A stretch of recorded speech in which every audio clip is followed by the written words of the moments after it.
Meet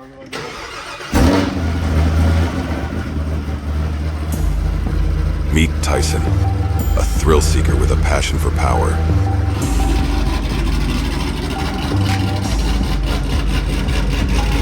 We don't know the manners of it right now. He's never felt the adrenaline rush of 1,300 plus horsepower. Until today.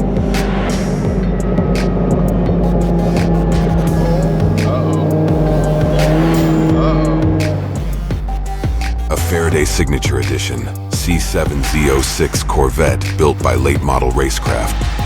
The heart of this beast is a finely tuned LME 427 cubic inch masterpiece paired with a Magnuson 2650 supercharger.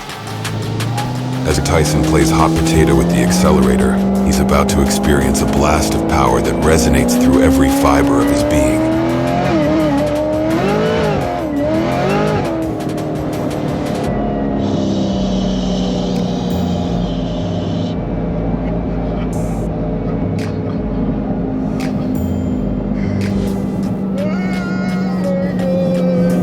Tyson, we have a problem.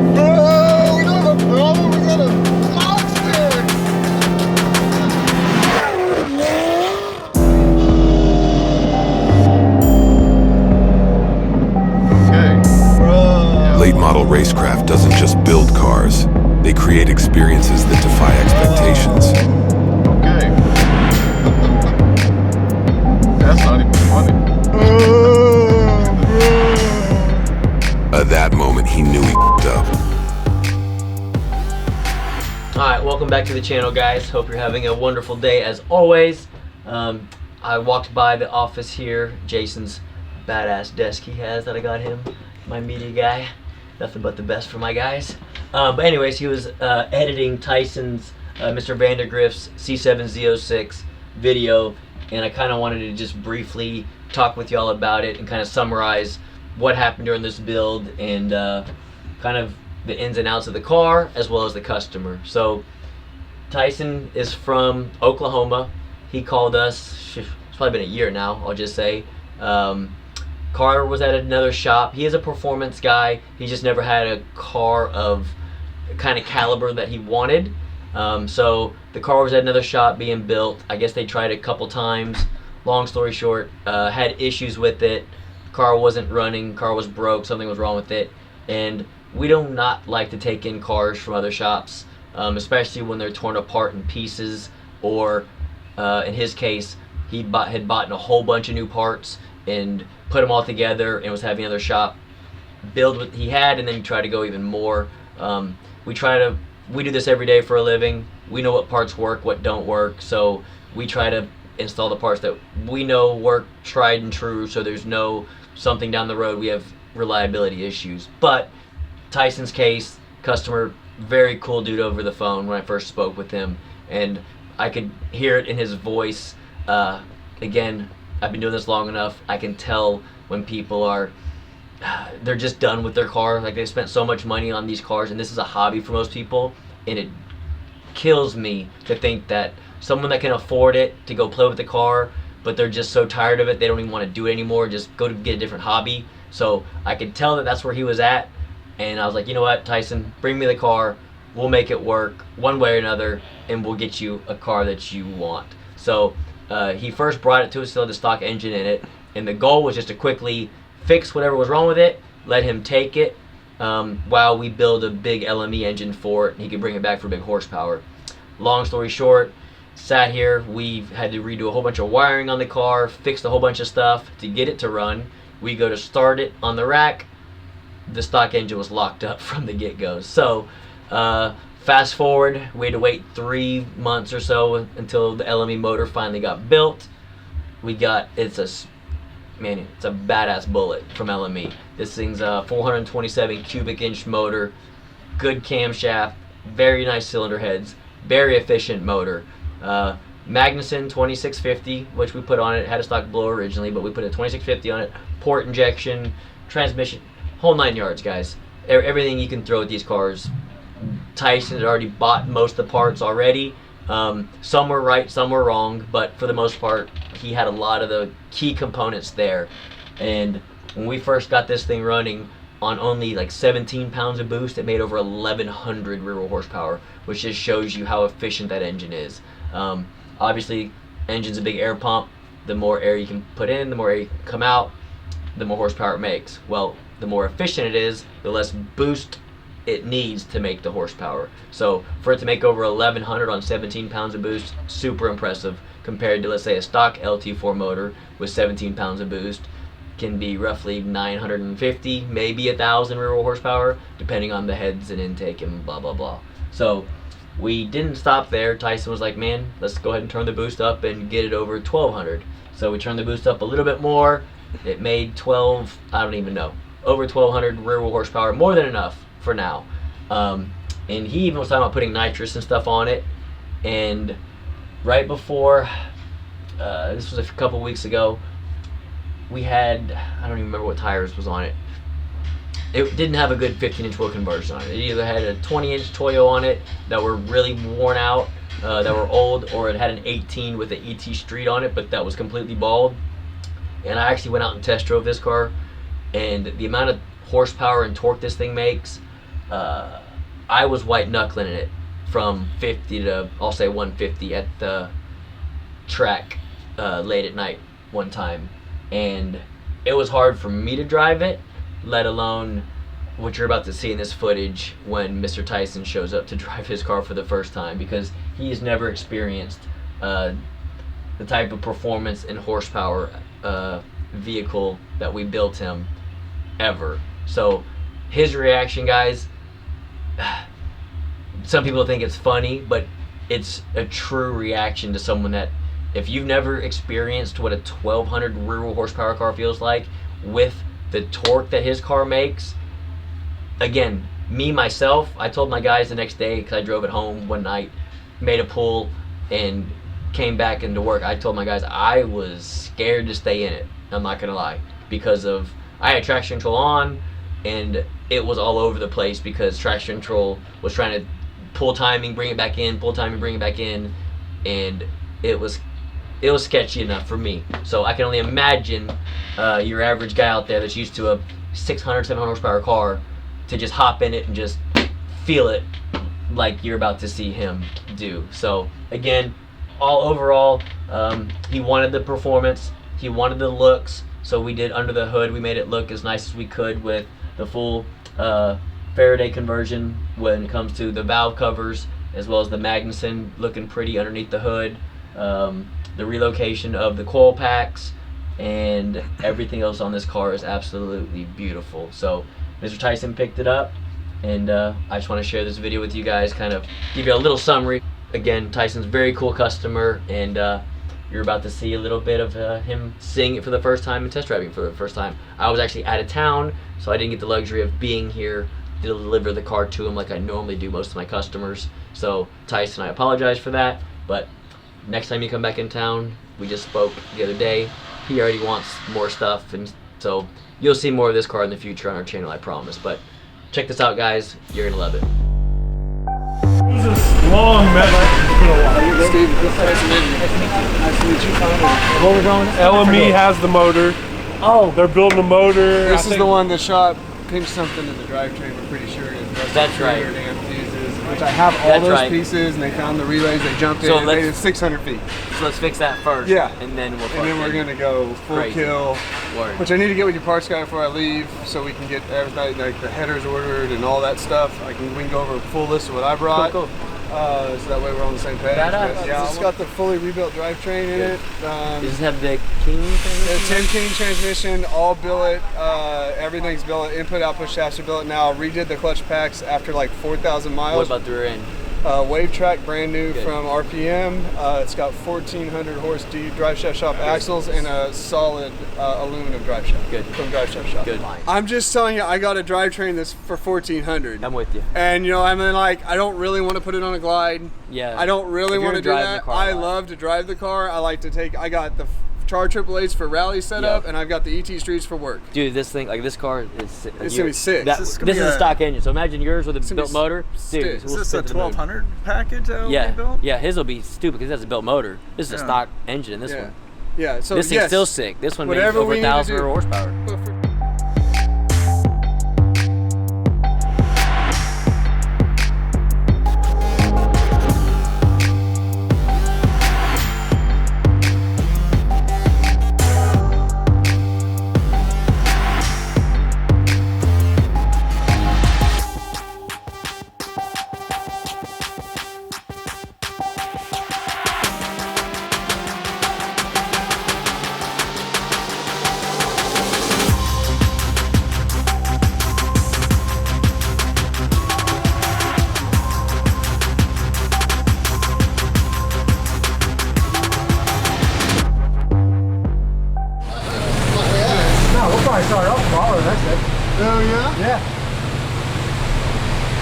think?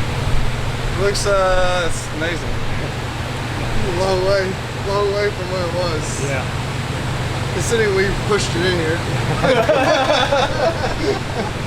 Yeah, we just pushed it in here and said deal with it. It's your problem. Yeah, they came in It died. in just pieces, right? It's kind Yeah, kind of. like The motor was in it, but The motor was in it and the There's a lot of drivetrain stuff in was the back. in it, but none of it was right. yeah. So, you know, and the then motor it's was just- locked up, and then remember Right. Anthony ripped the whole interior out It and had all the the sound system. electrical system had Yeah. broken the main power cable. Yeah. So you chased that down and then finally pulled it all out. yeah. Did that and then it started for 90 seconds on the lift and then locked up. Which we'll find out. I think we sent the other motor off, get it refreshed or fixed if it's possible. Yeah, for sure. Whatever. Might as well have a backup motor Yeah. in case something ever happens. Not that I think it's going to. Yeah, definitely from the bird nest to that's a lot better. Yeah. You know, you live and you learn. I always tell people now, if you want to do it, buy it stock and send it straight to the people you want to do it. Don't waste your time. Don't waste your time trying to figure it out. Or don't buy someone else's problems. And I bought someone else's problems, and you all have fixed it, so, or fixing it.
Cam surge. It's alright.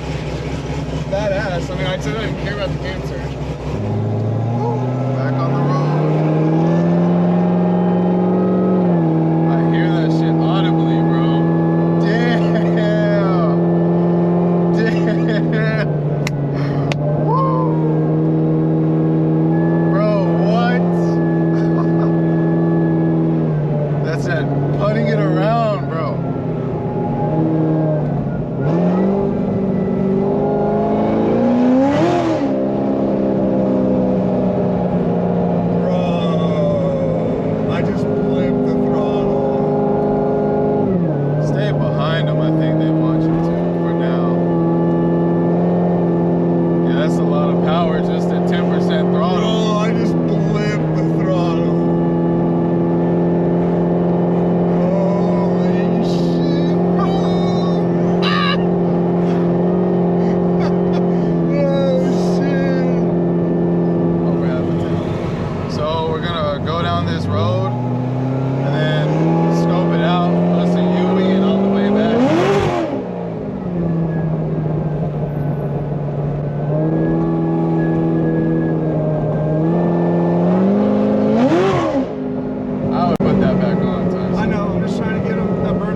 my first words are, I don't really have words. I'm kind of speechless. It is more wild than I could have imagined. I'm pretty excited. Looking forward to getting used to driving it and being able to actually get the power down to the ground. They do a great job. It drives like a normal car, and then when you get on it, it sounds like it's pissed off, to put it nicely. It's awesome. I'm happy, and I'll keep coming back.